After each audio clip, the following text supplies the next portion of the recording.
How will you remember Ryder? Uh, with good spirits. You know, every memory I had with him was good. So, Okay, well, how'd you know Ryder? I think I met him when I was around 6 years old. We met playing baseball. So, yeah. Here in Austin. Yes, sir. Yeah. And you guys were, how would you describe, I guess, the level of friendship that you had? It probably wasn't as close as I'd probably like it to be, but he was one of those guys that every time our friend group in middle school and high school would go out as a whole to do something, he was always just one of those guys I'd be with. So.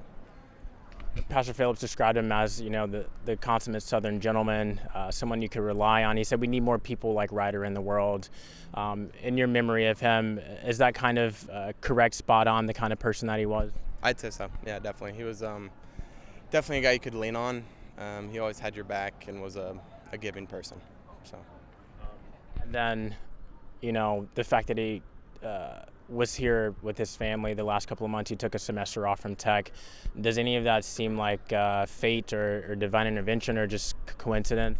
That's a good question. I think, it's kind of all part of God's plan in a way, but I guess you could say divine intervention. Yeah, it's just, crazy all of these things fall into place. So.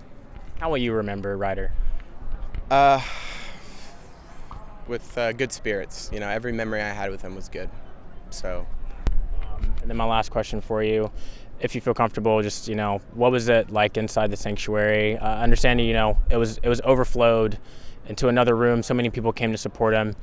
How would you describe what it was like inside of there? It was great. It was definitely, as everybody mentioned up there, filled with love. The support he received inside this place was great. I think he definitely had the support group he needed. And yeah, it was fantastic.